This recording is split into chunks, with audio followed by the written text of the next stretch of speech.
kita semua dapat berkumpul di ruang Sakura dengan keadaan sehat dan bahagia. Baiklah, untuk mengawali kegiatan kita hari ini, marilah kita berdoa menurut agama dan keyakinan kita masing-masing. Berdoa mulai.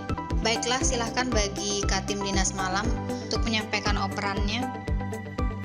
Baik, terima kasih Bu Karu. Saya mewakili shift malam akan melaporkan asuhan keperawatan pada Nyonya Y, usia 67 tahun di ruang Sakura 3.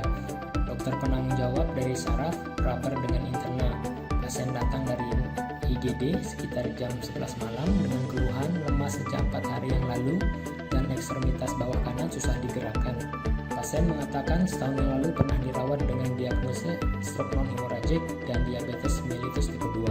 Di IGD telah diberikan tindakan pemasangan infus, diberikan cairan NaCl 1000 cc per 24 jam dan paracetamol infus 1 gram, dan dilakukan pemeriksaan penunjang darah lengkap, elektrokardiogram, dan fotoronsen. Keadaan umum pasien saat ini masih mengeluh lemas dan pegal, tangan dan kaki bagian kanan masih susah digerakkan, mual tanpa adanya muntah. Pagi ini BAB belum bisa, BAK lancar. Pasien mengatakan makan minum masih kurang.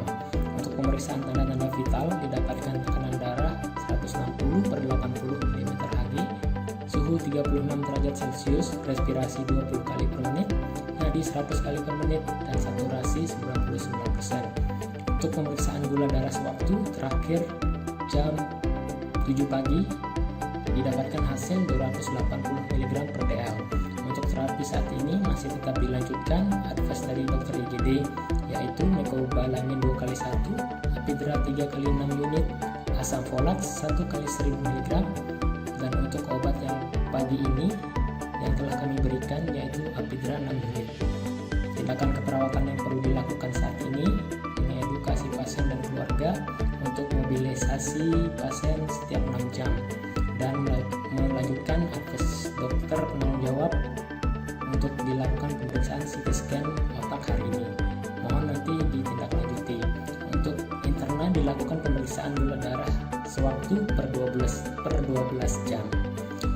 Cukup itu saja laporan dari shift malam. Mungkin ada yang perlu ditanyakan. Untuk Katim pagi ada yang mau diklarifikasi? Assalamualaikum warahmatullahi wabarakatuh. Mungkin sudah cukup jelas laporan dari shift malam. Untuk pemeriksaan CT scan dan advice dokter lainnya, nanti kami shift pagi yang akan melanjutkan. Terima kasih. Baik, terima kasih untuk operannya. Sekarang langsung kita ke ruangan pasien. Assalamualaikum Ibu, gimana kabarnya? Waalaikumsalam, masih lemas ini, tangan sama kaki sebelah kanan saya. Kami mohon izin, kita akan melakukan timbang terima atau operan jaga, Bu ya. Nanti kita akan operan jaga dari tim malam ke tim pagi. Dan nanti tim yang pagi akan merawat Ibu dari mulai jam 8 pagi sampai jam 2 siang nanti. Adapun operan jaga itu apa sih? Operan jaga itu adalah cara untuk menyampaikan dan menerima sesuatu yang berkaitan dengan keadaan pasien.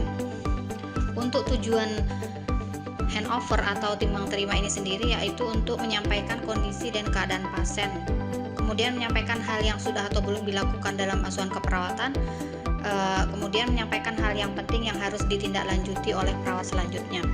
Adapun manfaat timbang terima itu sendiri adalah untuk meningkatkan komunikasi antar perawat, kemudian menyampaikan hal yang sudah atau belum dilakukan dalam asuhan keperawatan, untuk menyampaikan hal yang penting yang harus ditindaklanjuti oleh perawat dinas berikutnya, serta untuk menyusun rencana kerja untuk dinas berikutnya. Untuk langkah-langkahnya sendiri, ketika kedua kelompok shift dalam keadaan siap, kemudian shift yang akan menyerahkan perlu mempersiapkan hal apa yang akan disampaikan, kemudian perawat primer menyampaikan kepada penanggung jawab shift yang selanjutnya ya meliputi kondisi atau keadaan pasien secara umum. Kemudian tindak lanjut untuk dinas yang menerima operan dan rencana kerja untuk dinas yang menerima operan. Kemudian penyampaian operan itu harus dilakukan secara jelas dan tidak terburu-buru. Perawat primer dan anggota kedua shift lainnya bersama-sama secara langsung melihat kondisi pasien. Assalamualaikum warahmatullahi wabarakatuh. Saya Reza Sahbandi Jasma Wijaya, peserta Lasar CPNS tahun 2022, PSDM Provinsi NTB. Kali ini saya akan menjelaskan kegiatan aktualisasi selama masa habituasi di Rumah Sakit Haji Lalu Menambai Abdul Qadir di ruang rawat inap kelas 1 dan 2. Untuk membantu mewujudkan visi Rumah Sakit Haji Laluman Nabi Abdul Qadir dalam meningkatkan mutu pelayanan, maka saya mengambil judul Peningkatan Kepatuhan Perawat pada Proses Timbang Terima melalui in-house training di ruang rawat inap kelas 1 dan 2 Rumah Sakit Haji Laluman Nabi Abdul Qadir. Ada 10 tahapan kegiatan aktualisasi saya. Kegiatan pertama, melakukan konsultasi dengan mentor, kepala ruangan, dan atasan langsung. Dengan output, setelah semua disetujui, saya mendapat surat persetujuan untuk pelaksanaan aktualisasi. Kegiatan kedua, melakukan koordinasi dengan rekan sejawat mengenai kegiatan yang akan diaktualisasikan. Dengan output, mendapat dukungan dari rekan sejawat dan informasi tentang kegiatan aktualisasi dapat tersampaikan. Kegiatan ketiga, menyusun laporan kegiatan in-house training dan mempersiapkan pelaksanaan in-house training secara blended learning. Dengan mencari referensi dan membuat TOR atau kerangka acuan kegiatan, menyusun materi sosialisasi, membuat link Zoominar, kemudian membuat daftar hadir melalui Google Form, kemudian membuat form observasi, dan menggunakan grup ruangan sebagai tempat menyampaikan informasi kegiatan in-house training. Dan terakhir, membuat background Zoominar in-house training. Kegiatan keempat, membuat soal pre dan post test dengan output tersedianya soal pre dan post test. Kegiatan 5, melaksanakan pre-test dengan output diperolehnya hasil pre-test peserta in-house training. Dengan membagikan link yang ada melalui grup WA ke ruang rawat inap kelas 1 dan 2. Kegiatan 6, pelaksanaan in-house training timbang terima pasien sesuai SPO, metode bedside, komunikasi SBAR, dan penerapan buku operan jaga secara daring, dimulai dengan mengisi absensi melalui link yang tersedia. Pembukaan sosialisasi timbang terima secara daring, kemudian penyampaian materi oleh narasumber, pelaksanaan diskusi dan tanya jawab dengan peserta, dan terakhir melakukan dokumentasi kegiatan sosialisasi secara daring. Membagikan materi sosialisasi dan video roleplay di WA Group. Kegiatan 7, pelaksanaan roleplay timbang terima pasien sesuai SPO dengan output peserta mengetahui dan memahami kegiatan yang dilakukan. Kegiatan 8, pelaksanaan post-test dengan output diperolehnya hasil post-test peserta in-house training. Dengan membagikan link yang ada melalui grup WA ruang rawat inap kelas 1 dan 2. Kegiatan 9, pelaksanaan timbang terima dengan metode bedside, komunikasi SBAR, dan penerapan buku operan jaga dengan berkonsultasi dan berkoordinasi dengan kepala ruangan dan rekan sejawat, menyediakan buku operan, dan melakukan monitoring pelaksanaan timbang terima sesuai SPO dengan form monitoring. Dan terakhir, mengisi buku operan jaga. Kegiatan 10, melakukan evaluasi kegiatan dengan output terlaksananya evaluasi kegiatan IHT dan diperolehnya saran dan masukan terhadap kegiatan yang telah dilakukan.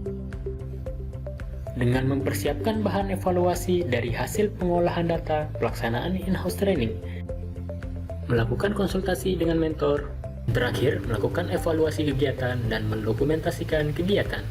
Perkenalkan, nama saya Nurani CS Kopnas, saya perawat ruang Sakura kelas 1 dan kelas 2. Terkait kegiatan yang sudah dilakukan oleh saudara kami Reza Sabandi S. Kopnas, yakni in-house training tentang timbang terima, di mana kegiatan ini sudah memberikan banyak manfaat untuk kami khususnya di ruangan, serta dengan adanya kegiatan ini kami bisa melakukan sharing serta penyegaran SPO yang tentang timbang terima itu sendiri. Mudah-mudahan dengan adanya kegiatan ini bisa memacu teman-teman untuk menerapkan timbang terima sesuai dengan SPO yang memang saat ini sudah sangat jarang dilaksanakan. Terima kasih. Wassalamualaikum warahmatullahi wabarakatuh. Terima kasih.